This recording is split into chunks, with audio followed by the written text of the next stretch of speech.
this is how you get to atrocities, because you tell people there's a better world out there. The Nazis believed they were birthing utopia, a better world. They were willing to commit the greatest atrocities in the name of a better world. And this is why I have to say I actually fear this moment. Because once the world has gotten into its mind that salvation and utopia await on the other side of getting rid of the collective Jew by any means necessary, it only kind of ends in one way. Hello everyone, and welcome back to NGO Monitor's podcast In Conversation with Olga. This is our third episode, and I am particularly thrilled today to welcome the amazing, one-of-a-kind truly, Einat Wilf, who is a member of our International Advisory Board. So it is really our honor to have her, but also she is a former politician in Israel, an established academic, a writer, author. I believe you have 7 books that you published until now. Particularly after October the 7th, you have been online non-stop, literally doing podcasts, interviews, media, trying to shed a light sort of onto the mess that has been created in our little universe called Jewish world or the Zionist world. And we would like to dedicate today's conversation to dive into a few of these issues. But first of all, thank you very much, Einat, for joining us. My pleasure, thank you. I want to start actually from the end, sort of. Okay. We are just about to witness yet another UN GA, right? Yes. General Assembly, with dozens of announcements by states around the world, particularly in Europe, that they will unanimously, announce the Palestinian statehood. Yes. And Hamas itself basically took credit and said, well, there you go. This is a reward basically to our method, the war and the terror, as opposed to diplomatic course. And you have dedicated much of your career and writing to trying to explain what you refer to as Palestinianism, right? Yes. Can you tell me how you see this, how you connect these two dots, and what do you think will be the outcome of these announcements? So I've come to define Palestinianism as the ideology that connects the Arabs of Gaza and the West Bank and millions in Jordan, Syria, and Lebanon around the singular idea that their goal as a people is to ensure that the Jews do not have sovereignty in the land of Israel, and if they have sovereignty, that it should be undone as soon as possible. Now, this is directly related to the idea of a Palestinian state, because it turns out that the whole notion of a two-state solution is a comforting story that we told ourselves as a logical solution to a conflict if the conflict is between two peoples who want sovereignty.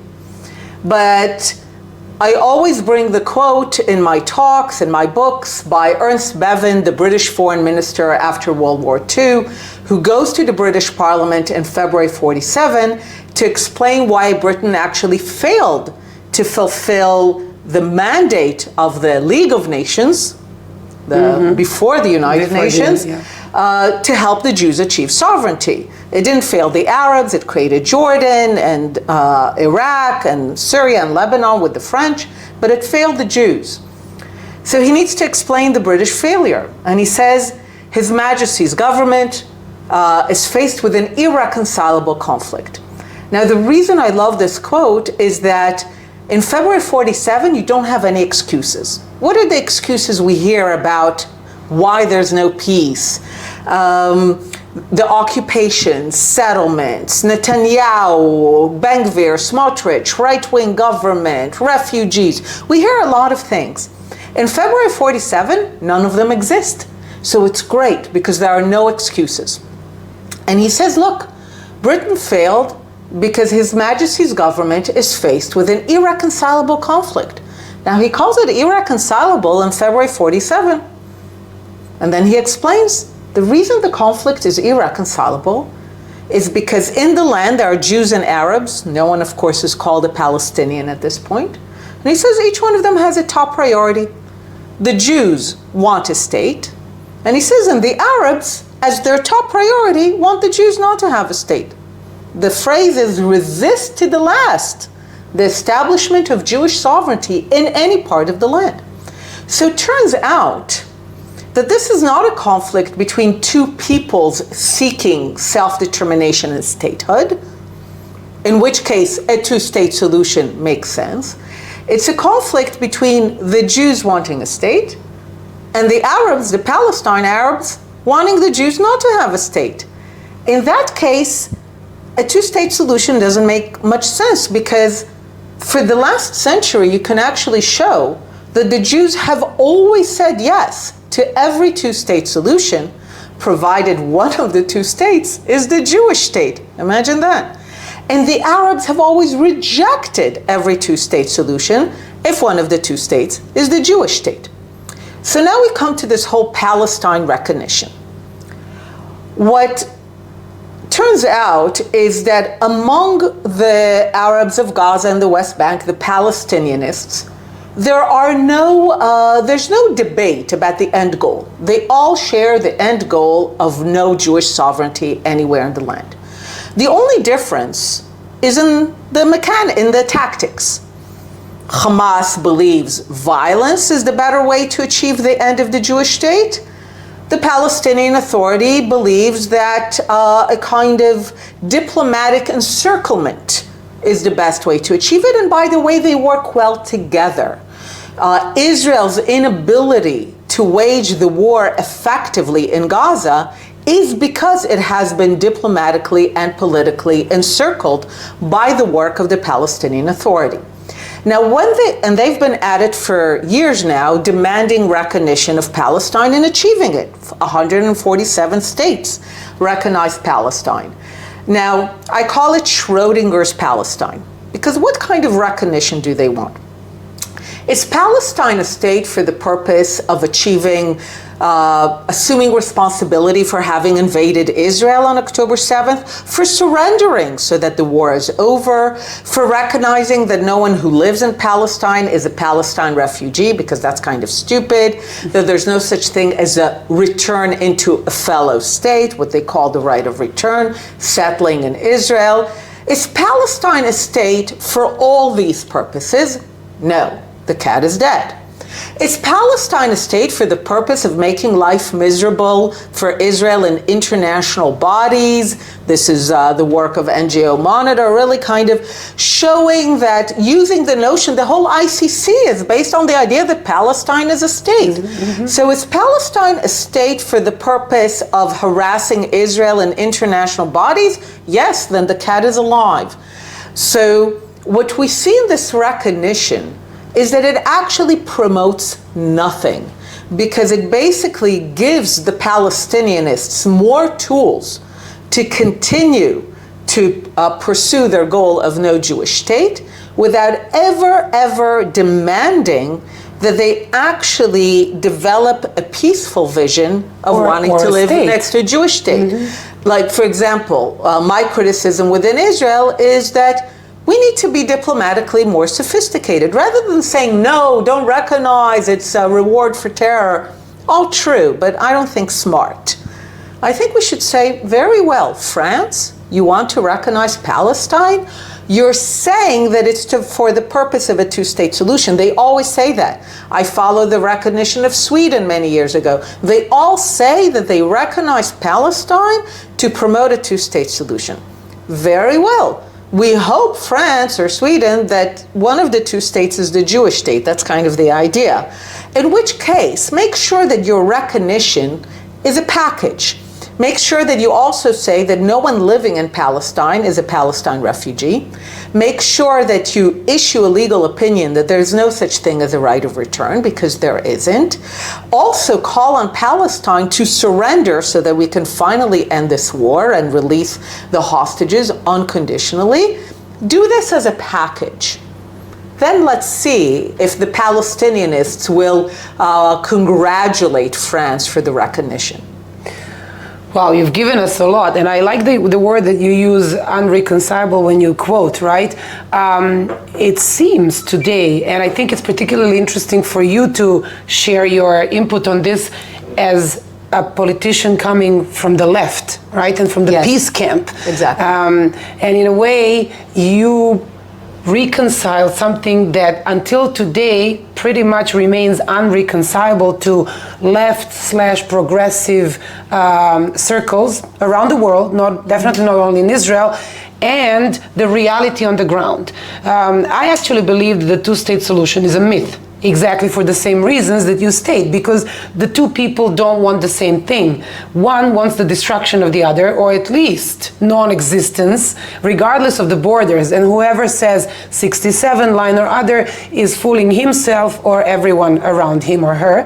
And yet that same politically, physically, or verbally violent, right, propaganda and warfare coming from the Palestinian side and everyone around them is done in the name of human rights and international law, meaning ideas and values that are enshrined in exactly that camp, right, the left and the progressive camp.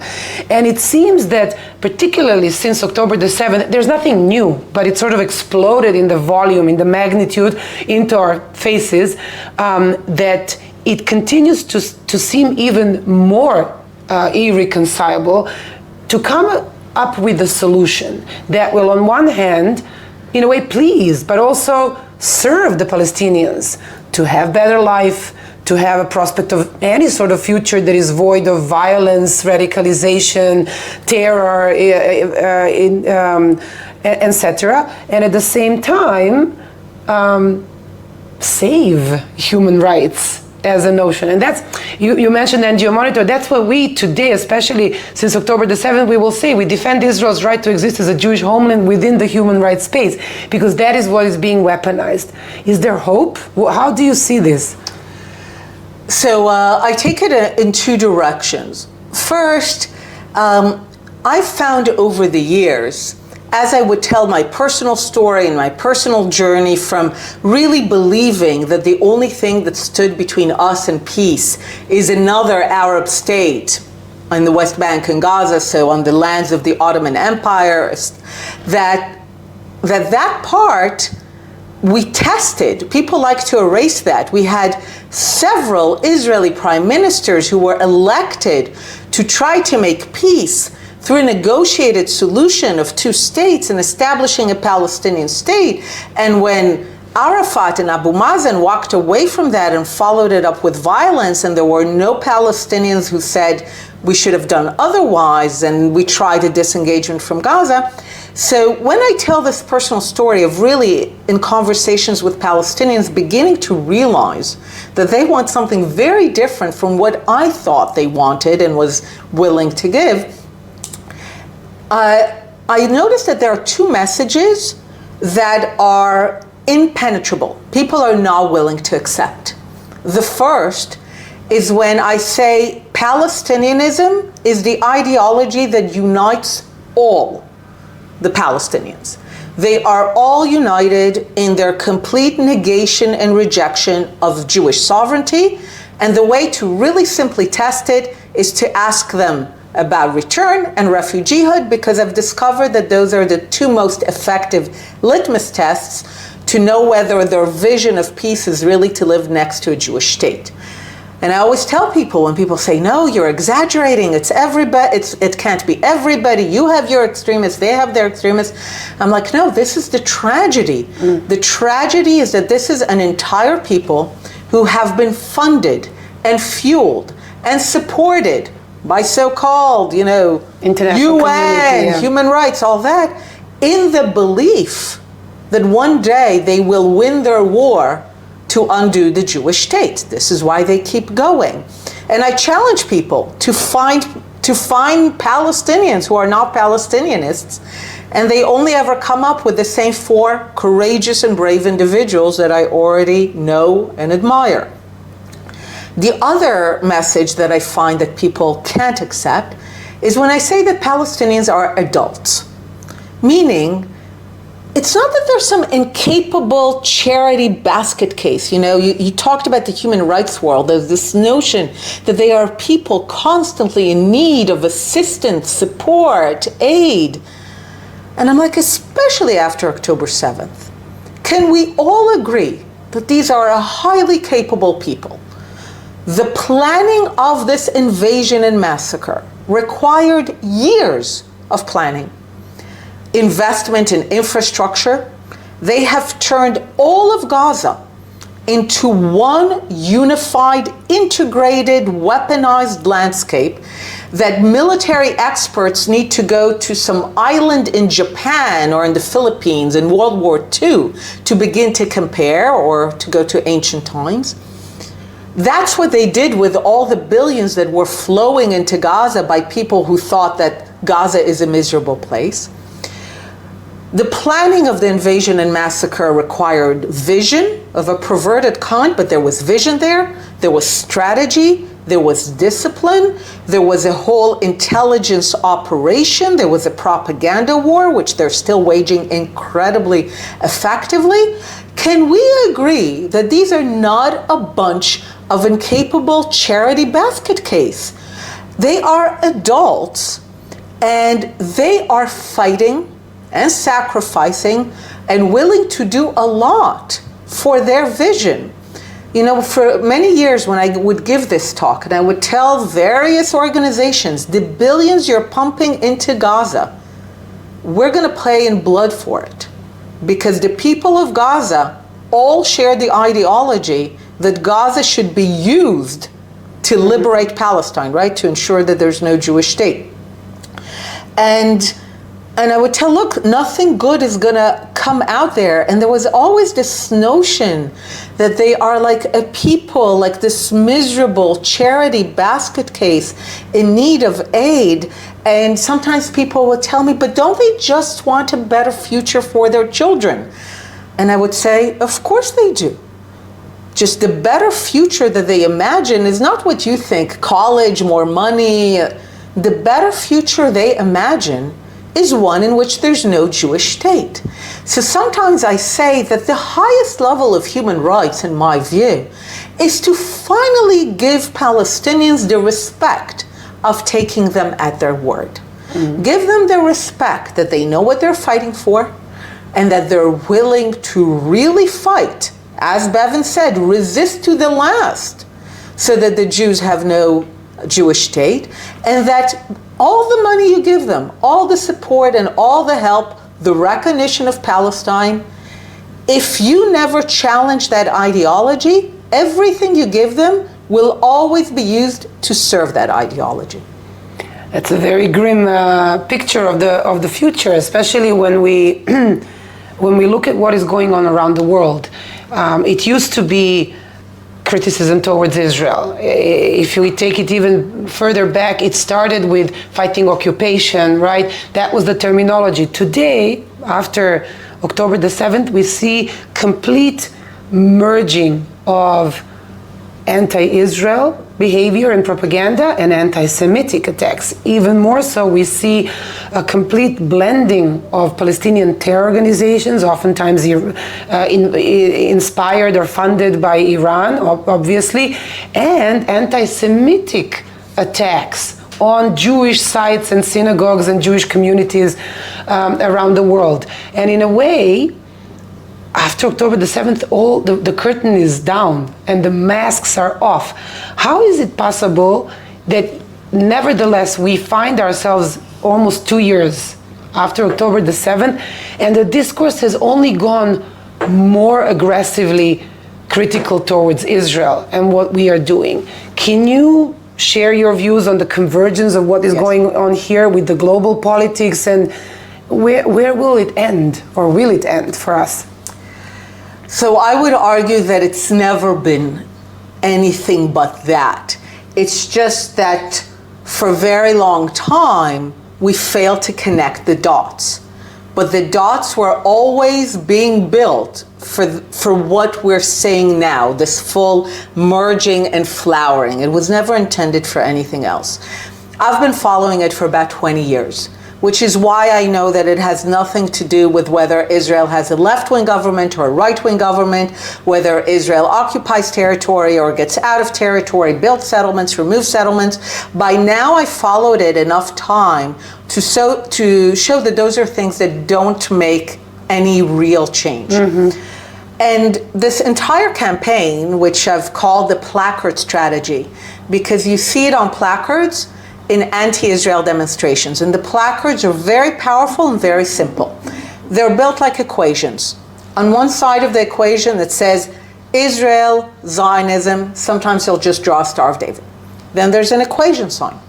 And this strategy has been so successful that we all know what's on the other side of it. And it's not Zionism equals the political movement for self-determination and liberation of the Jewish people in their ancestral homeland. Even if it's a long placard, it would be the only accurate one. You know it's not there. What's amazing is that this entire strategy is built on about 10 words. That's it. Equals, imperialism, colonialism, apartheid, racism, occupation, then it escalates, ethnic cleansing, Nazism, genocide, Holocaust. In 2020, during Black Lives Matter, suddenly there was a new sign. Zionism equals white supremacy. I'm like, yay, finally the Jews are white, right? Somehow, the Jews are called white and Zionism is called a white supremacy movement at the moment when white is evil. And this is really the key to how this strategy works. These 10 words are not chosen because they have any connection to reality. And we've spent so much time, and I'm sure you did, I know you did, trying to refute every individual libel. No, we're not apartheid. Look, come see, Arab judges, everyone's equal. Look, all that. No, we're not racist. We would spend so much time. They would just say one word, and we would like write essays and books and lectures refuting each libel, not understanding that all those words were chosen not because they had any connection with reality. If anything, they're the inversion of reality, right? Zionism is the most anti-imperial, decolonial movement, save Jews from conditions of apartheid in the Arab world, from genocide in Europe, against Nazis. I mean, it's all pretty much an inversion of reality, but those words are chosen because they are essentially synonymous with evil.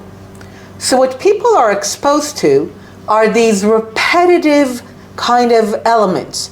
Israel, Zionism, Star of David equals evil. Now this is where you come in your work, because these things are not just, these equations are not just on placards. They're in media, they're in social media, but where it really begins to matter is that they get laundered through what are called institutions of prestige. There's this phrase that someone who is a kind of an expert in mass manipulation, he said, prestige suspends judgment, or prestige paralyzes judgment, right? Why do every marketing person knows that, right? You'll get a celebrity to sell you something because prestige paralyzes your judgment. You're like, okay, I'll buy that. So they began a very methodical process, the Arabs, the Soviet Union, already in the 60s, a very methodical process to insert those 10 words and to launder them through the institutions of post-World War II prestige. Everything that starts with the letter UN, everything that claims to be a human rights organization, universities, right? You'll get a PhD for Zionism as colonialism, you'll get tenured for Israel as an apartheid state.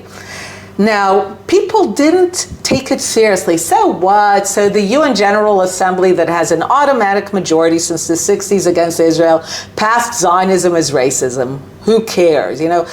But all these things begin to create a global mindset that is constantly repeated through the most prestigious institutions that have been hijacked, and this is what you constantly show, that they've been hijacked, to basically get people to believe that Israel, Zionism, Star of David is evil. Now, we started by talking about solutions. Now, when something is evil, do you negotiate a solution with evil? Do you try to reach a two-state solution with evil? No. Evil you eradicate. So after October 7th, we saw a new placard. Because I've been following it for 20 years, I know when a new one appears, and it said the following: keep the world clean, using the environmental language, and it had an image of a Star of David or a flag of Israel in a trash bin. And I remember when I saw it, I was like, that's it. All the dots are now connected. The strategy has now reached its full kind of flowering or apex, because keep the world clean is the most ancient and most dangerous idea when it comes to Jews. It basically says there's a clean world. There's a beautiful world. There's a world of utopia. And the only thing that stands between this messy world, the world of like no human rights suffering, is the collective Jew. And in order to get from here to there, and it's no coincidence that all the evil words are on the side of the collective Jew, and all the good words, freedom, equality, justice, rights, are on the sides of its negation, Palestinianism, right? This is why this has become the flag now of every good cause, because everything good is on the side of getting rid of the collective Jew. And this is also the answer to how can, LGBTQ, feminists, progressive, human rights people support Hamas, for example, support the butchery. And the thing is this, we also heard after October 7th, by any means necessary, right? Mm-hmm. Because if what awaits this world is utopia, salvation, human rights is merely the secularized language of religious utopia. So if on the other side of secular salvation, and the only thing that stands between us and this beautiful world is getting rid of the collective Jew by any means necessary, then this is what Hamas did on October 7th. Hamas, through their butchery, were helping birth that utopia. So of course they're going to get the support. They're helping birth utopia. And this is what people don't understand about Nazism and a lot of movements that really ended up in actual genocide, right? The only real genocide, at least in intent, was on October 7th. It was, as Professor Jeffrey Herf calls it, arrested genocide. Israel was able to push back, but that's the only place where there was clear intent. This is how you get to atrocities, because you tell people there's a better world out there.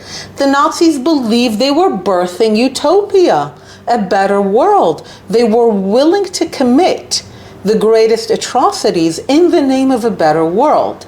And this is why I have to say I actually fear this moment.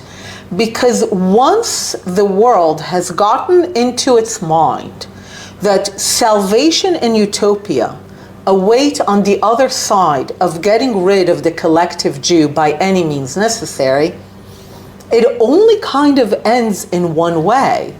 And I have to even share with you, even though I spend all my days writing and speaking and trying to make compelling arguments and to help people see and connect the dots, I sometimes wonder if it's not too late. They have a 40, 50-year war on us. They've been digging these tunnels of propaganda and keep the world clean and salvation at the other end of getting rid of the collective Jews. They've been digging them for decades. Again, laundering them through those institutions of prestige. And I'm sure your experience was, look at what they're doing, nobody listening. And a part of me questions whether it's not too late, because this is now has come together, and whether we should not, as Jews, focus more on surviving this onslaught until the world realizes how insane an idea it is, rather than, I genuinely don't know how much more time, if at all, we have to still convince people and help people see what's actually going on. Wow, that was not an answer that I hoped for. I know. I was hoping that we would be able to conclude on a slightly more positive notion, but I guess you are basically teaching me and the viewers and the listeners that nothing really changes. You call human rights the modern secular liturgy, basically, yes. Right? And if I follow that, then there's absolutely no difference between Palestinianism, as you call it, right, and Hamas and all the other warfare. That's yes. How I call it. It has political elements, it has terror and physical elements, and what used to be the church, right, religious anti-Semitism that was persecuting Jews, it was still in the name of authority, a higher authority that has the claim on everything that is just, right, pure, clean, and so on. Precisely. It is a brilliant way of actually, and if you'd like, we can connect it to the Soviet times, because the libels are exactly the same. Exactly. Right? There's no difference between IDF soldiers are poisoning the Palestinian wells and the Jews used Christian kids' blood to make matzah, and so on and so on. Whether it is a starvation libel now, and it is not even difficult to dispute, right, or to refute them and to prove with yes. evidence, but as you say, they have the floor on us because the world has already moved forward. No one's interested. We live in a post-true times where people care about feelings, how I feel and how you make me feel, and they succeeded in that. I want to hope that it's not a matter of late or not. I think we, for our own sake, have to continue arguing for ourselves, questioning ourselves, making sure that we, at any given moment, feel that we are in the right place and where we need to be while we survive and succeed in this. Because if history repeats itself on the hatred side, it also repeats itself on our side, and we do survive. I don't know if you agree with that, or at least we can resume on a slightly more optimistic note. I will say this. Look, first of all, I keep talking, right? I keep talking. I keep trying to convince for two reasons. First, we still have friends and allies who need to understand what's going on, and we're not always helpful to them because they're assaulted. We need to understand that they're under a 360 assault all the time with using those 10 words. So we need to help them understand, not just refuting each libel, but why is this assault taking place, and why is it in the service of a very dangerous idea that has never served any society well? Look, if I didn't care about the Jewish people, I would just say, you know what, go with it. You know, go destroy your society. No society has ever come out better on the other side of this. But I do care deeply about the Jewish people. And by the time the world wakes up to how insane all of this was, you know, I spoke a few months ago to a delegation of Republican members of Congress. I told them, look, you think you won the Cold War. You might just wake up one day to discover that you lost it. Because the Soviets, even though they're long gone, have exported into your most important institutions the one virus that is guaranteed and proven to drive societies mad, right? They brought down Germany with that. Germany didn't invent anything. They used the protocols and all the libels that Tsarist Russia invented. The Soviet was just its heir. Mm-hmm. So we need to help allies and friends and ourselves really see what's going on, see the forest for each libelous tree, and also understand that, yes, we might need to survive a period of a very difficult and dangerous onslaught until people will realize that they were playing, yet again, with the most dangerous idea ever. So maybe it's quite telling to finish with the line that Nathan Sharansky said in the previous episode that we filmed, and that is that he is bewildered how we have reached the point that we are revamping the most idiotic ideology, political, but not only in the world, and that is exactly the Soviet propaganda and socialism and this completely flawed notion, right? And I'm from Serbia originally, so I experienced some parts of that. but hope that it's not just our fight, because it always starts with the Jews but never ends with the Jews, and that the salvation will be in the fact that the silent majority will come to realize that the world has reached a peak and needs to be reset. Exactly. Einat, thank you so much for joining us today. Thank you. We wish you all the luck, and may you continue to speak up and explain in such amazing and intellectual but yet simple way something that is really complicated, right? To decipher hate in logical terms, which is in a way a tautology, right? To try to understand it. And can I say something about logical hate? Absolutely. Because a lot of people are like, oh, I don't hate Jews, so leave me out of this. I just have criticism. Yeah, or people think that it's about hate, and I explain to people that the hate is the outcome. It's not the feeling. If you're going to tell people that the Jews stand between you and a better world, you're going to start hating them. It's going to be a very logical hatred because you hate the people that stand between you and a better world. So it's not just kind of like, oh, I don't hate. The hatred is the outcome of this building of the mindset that the collective Jew stands between a better life. So of course you're going to hate whoever stands between you and a better life. Thank you for that, and good luck with all your amazing work. And I look forward to hopefully hosting you again in this conversation. Well, let's hope on a slightly more positive note. Thank you, and keep doing the incredible work that you do. Thank you.